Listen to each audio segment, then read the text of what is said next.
لیکن اسلام کے اندر تبدیلی نہیں ہو سکتی ہے اور اسلام کے اندر بگاڑ نہیں ہو سکتا ہے. اسلام دین مکمل ہے، اس کی تکمیل ہو چکی ہے، یہ کمپلیٹ دین ہے.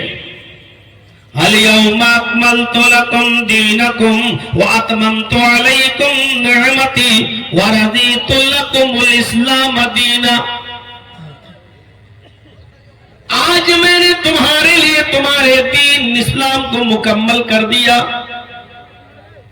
وَأَتْمَمْتُ عَلَيْكُمْ نِعْمَتِي، اور اپنی نعمتوں کا اتمام بھی کر دیا، پوری بھی کر دی. وَرَضِيتُ لَكُمُ الْإِسْلَامَ دِينًا، اور میں آج تمہارے اسی دین اسلام سے راضی اور خوش بھی ہو گیا. اگر مکمل کوئی دین ہے تو وہ اسلام ہے. رام چندر جی کے حالات پڑھیے، 3 سال سے زیادہ کے حالات نہیں ملیں گے. عیسیٰ مسیح کی زندگی کے حالات پڑھیے، 3 سال سے زیادہ کی زندگی کے حالات نہیں ہیں.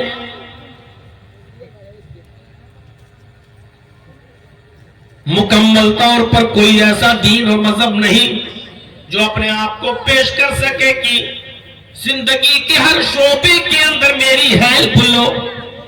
عیسائیوں سے پوچھو،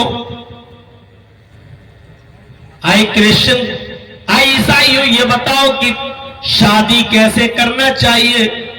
عیسائیوں کے پاس کوئی رولز نہیں ہے، کوئی رہنمائی نہیں ہے، اس لیے کہ عیسیٰ علیہ السلام نے شادی نہیں کی. اور جس قوم کے اندر جس نبی نے شادی ہی نہ کی ہو تو قوم کے سامنے اس کا نمونہ کیا رہا ہوگا. عیسیٰ علیہ السلام شادی سے پہلے ہی زندہ آسمان پر اٹھا لیے گئے. میرے بھائیوں، عیسائیوں کے پاس ان کے نبی عیسیٰ علیہ السلام عیسیٰ مسیح کی شادی کا نمونہ ہی نہیں ہے.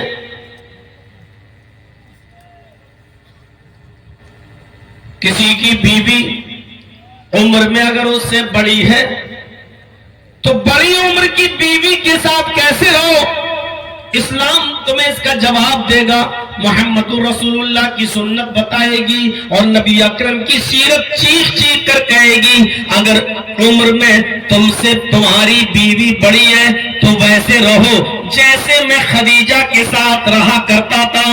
دیکھو میری عمر 25 اور خدیجہ کی عمر 40 تھی اور میں نے نکاح کیا ہے، اور دیکھ لیجئے پوری زندگی اس بڑی عمر کی بیوی کے ساتھ میرا نباہ ایسا ہوا، میرا گزر بسر ایسا ہوا کہ جب تک خدیجہ زندہ رہی میں نے دوسرا نکاح نہیں کیا. اگر کسی کی بیوی عمر میں چھوٹی ہے، اپنی چھوٹی بیوی کے ساتھ وہ عمر میں کیسے رہے؟ تو نبی کی سیرت تمہیں چیخ چیخ کر بتائے گی، اللہ کے رسول کی زندگی گواہی دے گی. ویسے رہو جیسے میں جناب محمد رسول اللہ صلی اللہ علیہ وسلم اپنی بیوی حضرت عائشہ کے ساتھ رہا کرتا ہوں. پوری زندگی میں نے عائشہ کے ساتھ کس طریقے سے گزاری. ان کی عمر ہم سے اتنی کم تھی کہ میری عمر 54 سال اور حضرت عائشہ کی عمر 9 سال.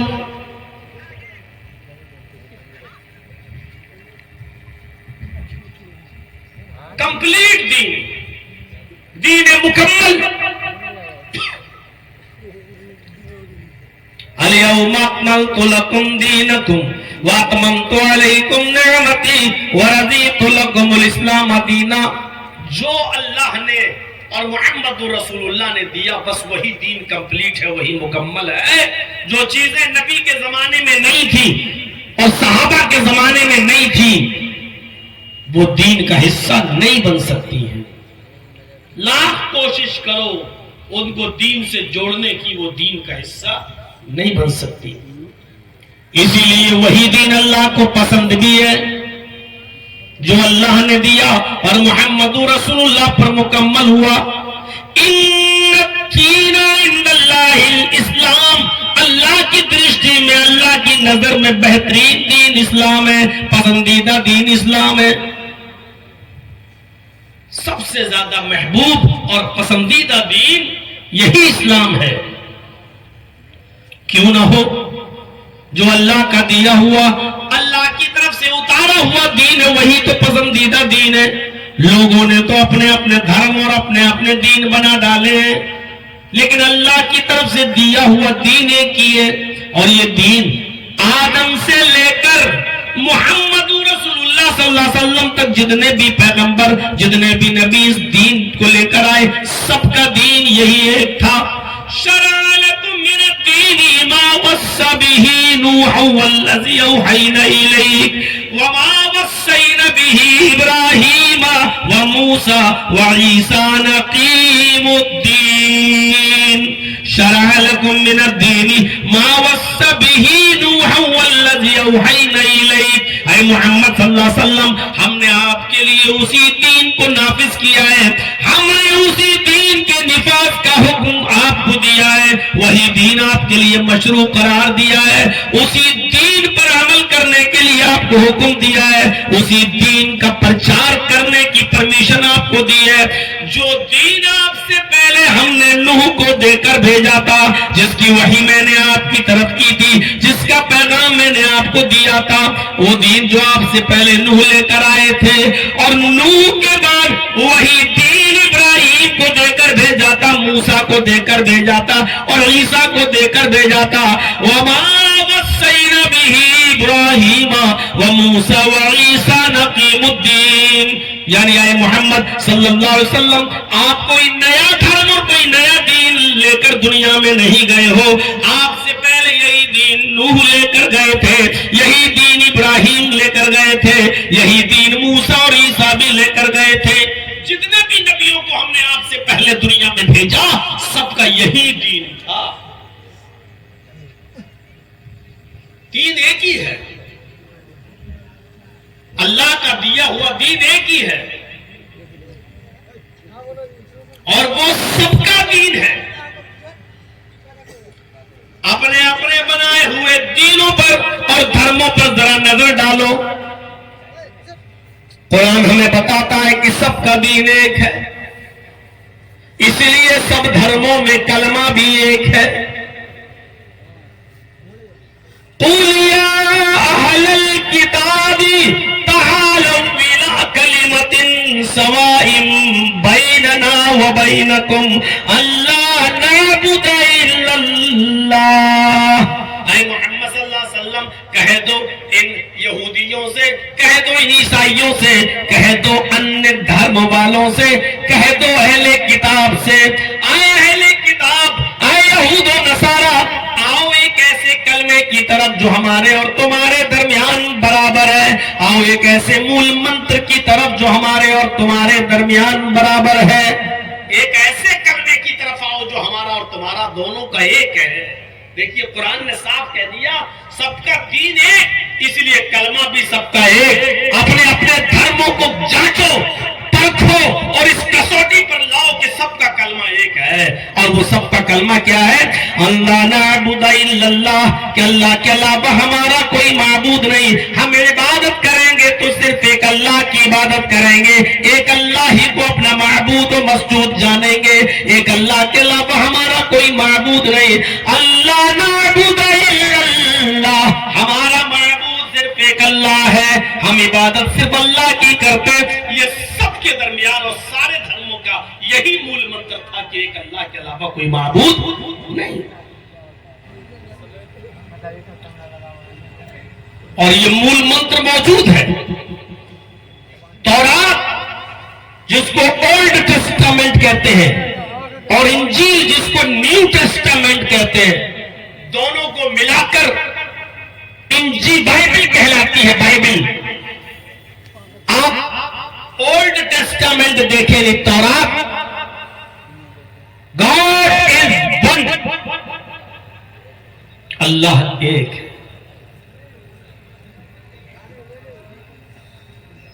انجیل پڑھیں، new Testament, there is no God, but God is only one۔ کوئی خدا نہیں ہے، صرف ایک ہے۔ تھوڑا سا اور آگے بڑھیں، there is no God, but God is only one without second۔ دوسرے کے بغیر دوسرے کو شریک نہیں کیا جا سکتا، یعنی ایک ہی ہے، دوسرا نہیں، اور دوسرے کو شریک نہیں کیا جا سکتا ہے۔ تورات، زبور، انجیل، نیو ٹیسٹامنٹ، اولڈ ٹیسٹامنٹ، سب کے اندر یہ لکھا ہوا ہے، یہی تو قرآن کہتا ہے، لا الہ الا اللہ، کوئی ہے ہی نہیں الا اللہ، سوائے ایک اللہ کے۔ معمولی چیز سمجھ رکھا ہے نا ہم نے اس کو۔ میرے بھائی جو اس کلمے کی حقیقت کو سمجھنے کی کوشش کرو۔ لا الہ الا اللہ جب کوئی آدمی پڑھتا ہے تو بس وہ اس بات کا اقرار نہیں کرتا کہ ایک اللہ کو ہم نے مان لیا اور ہو گئے، نہیں۔ لا الہ الا اللہ کا معنی کیا ہوتا ہے؟ لا الہ الا اللہ، لا معبود الا اللہ، لا مسجود الا اللہ۔ اس کا مطلب یہ ہوتا ہے کہ اللہ کے علاوہ ہمارا کوئی معبود نہیں، اللہ کے علاوہ ہمارا کوئی مسجود نہیں، اللہ کے علاوہ کوئی ایسی ذات نہیں جس پر ہم توکل کر سکیں اور بھروسہ کر سکیں، اللہ کے علاوہ کوئی ہمارا مشکل کشا نہیں، اللہ کے علاوہ کوئی ہمارا حامی و ناصر و مددگار نہیں۔ بندہ اس بات کا اقرار کرتا ہے، پھر یہ دیکھنے کی چیز ہے کہ اس کی پوری زندگی میں جو یہ کہہ رہا ہے اس کے اثرات اس کی زندگی پر مرتب ہوتے یا نہیں، اس کلمے کے کیا اثرات اس کی زندگی پر پڑتے یا نہیں پڑتے ہیں۔ میرے بھائیوں، لا الہ الا اللہ کوئی معمولی جملہ نہیں ہے، لا الہ الا اللہ تو کلمہ ہے کہ 70 سال تک آدمی کفر میں رہتا ہے، شرک کرتا رہتا ہے، جہنم کے بالکل کنارے پہنچ جاتا ہے، لیکن مرنے سے پہلے وہ یہ کلمہ پڑھ لیتا ہے، لا الہ الا اللہ محمد الرسول اللہ، اقرار کیا، مرا، ایک وقت کی نماز نہیں پڑھی اور سیدھا جنت کے اندر چلا گیا۔ یہ لا الہ الا اللہ تو کلمہ ہے جو 70 سال کے بوڑھے اور موت کے قریب انسان کو مرنے سے پہلے لا الہ الا اللہ پڑھ لینے کی وجہ سے اس کو جنت کا مستحق بنا دیتا ہے۔ یقین نہیں آتا تو خیبر کے اس اسود چرواہا کی زندگی کو پڑھیے جس نے محمد رسول اللہ صلی اللہ علیہ وسلم کے پاس بکریاں چراتے ہوئے آیا اور کہنے لگا کہ آپ نے خیبر کا محاصرہ کر لیا ہے، محمد رسول اللہ کہاں ہے؟ صحابہ نے بتایا وہاں۔ اس کو یقین نہیں آیا کہ ایک ملک کا بادشاہ عرب پر حکومت کرنے والا کسی خیمے میں رہ سکتا ہے۔ وہ گیا وہاں، اس نے دیکھا کہ کوئی شان و شوکت کے ساتھ، کوئی بہت زیادہ بھگت کے ساتھ وہ آدمی وہاں نہیں ہے، صرف چٹائی پر لیٹا ہوا ہے، اس کے ارد گرد صحابہ بیٹھے ہوئے ہیں۔ ملا، ملاقات کیا، پوچھا آپ کی دعوت کیا ہے؟ آپ نے اپنا مقصد بتایا۔ اس نے کہا اگر میں کلمہ پڑھ لوں تو ہمارے لیے کیا ہے؟ آپ نے فرمایا کہ ہم تمہیں اپنے گلے سے لگائیں گے، سینے سے لگائیں گے، تم اسلام قبول کر لو گے تو تم جنتی ہو جاؤ گے۔ اس نے کلمہ پڑھا، آپ نے کہا، اس نے کہا میں نے کلمہ تو پڑھ لیا، اب آپ مجھے کوئی کام بتائیے۔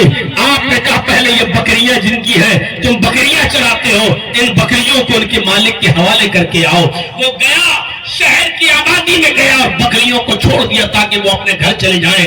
بکریاں اپنے مالکوں کے پاس چلی گئیں۔ وہ آیا کہ اللہ کے نبی میں نے بکریوں کو حوالے کر دیا۔ آپ نے فرمایا اس وقت نہ رمضان کا مہینہ ہے کہ میں تمہیں روزہ رکھنے کا حکم دوں، نہ کسی نماز کا وقت ہے کہ میں تمہیں نماز پڑھنے کا حکم دوں۔ جاؤ، جنگ ہو رہی ہے، جہاد ہو رہا ہے، اسی میں تلوار لے کر کود جاؤ، لو، اگر بچ کر آ گئے تو غازی، شہید کر دیے گئے تو جنتی۔ وہ آدمی تلوار لیتا ہے، میدان جہاد میں کود جاتا ہے، چھلانگ لگاتا ہے، کئی کافروں کو مارتا ہے اور پھر خود قتل ہو جاتا ہے۔ صحابہ پہچان نہیں پائے کہ کون آدمی ہے۔ اللہ کے رسول کی نظر پڑی، آپ نے فرمایا یہ آج ہی اسلام لایا ہے، ابھی اس نے کوئی نماز نہیں پڑھی ہے، میدان جہاد میں کود گیا ہے، لڑتے لڑتے شہید ہو گیا ہے، یہ جنتی ہے۔ میرے بھائیوں، کلمہ نہ پڑھتا تو جہنم میں جاتا، کلمہ پڑھ لیا، نماز کا کوئی وقت بھی نہیں پایا، ایک وقت کی نماز بھی اس نے نہیں پڑھی اور شہید ہو کر جنت میں چلا گیا۔ یہ وہ کلمہ ہے جو انسان کو جہنمی سے جنتی بنا دیتا ہے۔ یہی وہ کلمہ ہے جس کو نہ پڑھنے کی وجہ سے انسان محروم رہ جاتا ہے۔ اللہ کے رسول نے اپنے چچا ابو طالب سے کہا، ان کے انتقال کے وقت کہا، چچا میں نہیں کہتا اعلان کر کے پڑھو، میں نہیں کہتا کہ سب کے سامنے پڑھو، صرف میرے کان میں کہہ دو لا الہ الا اللہ، باقی میں نمٹ لوں گا، آگے کا مرحلہ میں دیکھ لوں گا، صرف اپنی زبان سے کہہ دو لا الہ الا اللہ۔ لیکن ابو طالب نے کہا نہیں بھتیجے، میں جانتا ہوں کہ تم حق پر ہو، اے محمد میں جانتا ہوں کہ تم سچے ہو، محمد میں جانتا ہوں تم اللہ کے رسول ہو، لیکن میں اب یہ کلمہ نہیں پڑھ سکتا، اگر میں نے یہ کلمہ پڑھ لیا تو لوگ تانے ماریں گے کہ دیکھو مرتے وقت اپنے خاندان والوں کو دھوکہ دے کے چلا گیا، اپنے باپ دادا کا دین چھوڑ گیا، تانے ماریں گے کہ موت کے ڈر سے اس نے کلمہ پڑھ لیا۔ نہیں نہیں، میں اسی مذہب پر مرنا چاہتا ہوں جس پر ہمارے باپ دادا، اور کلمہ نصیب نہیں ہوا۔ ابو طالب اسی کفر کی حالت میں مر گئے، نبی کا ساتھ دیا، نبی کا تعاون کیا، پوری زندگی نبی کی ہمدردی کی، نبی کا ساتھ دیتے رہے، لیکن نتیجہ یہ نکلا کہ مر گئے لیکن جہنم میں گئے۔ میرے پیارے ساتھیوں، یہ کلمہ ہے جو انسان کو جنتی بناتا ہے۔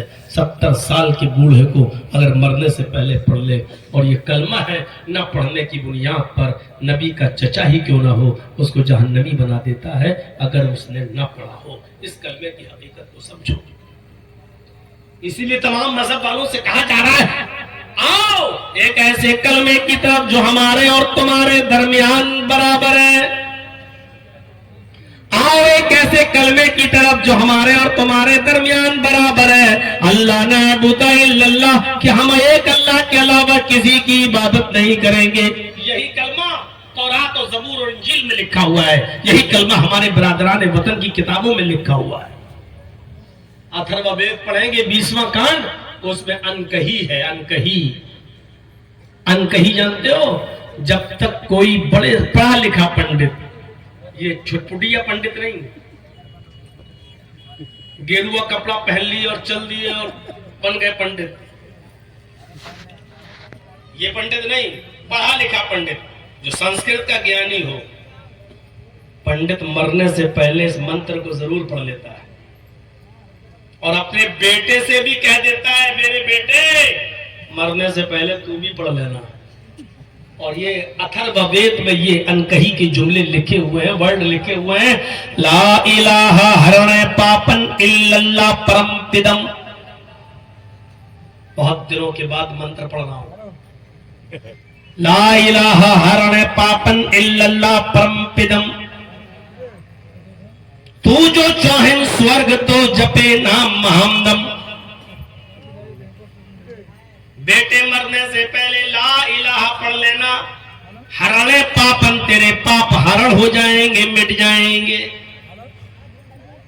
کتنا بہترین جملہ ہے، لا الہ پڑھ لو گے تو پاپ مٹ جائیں گے۔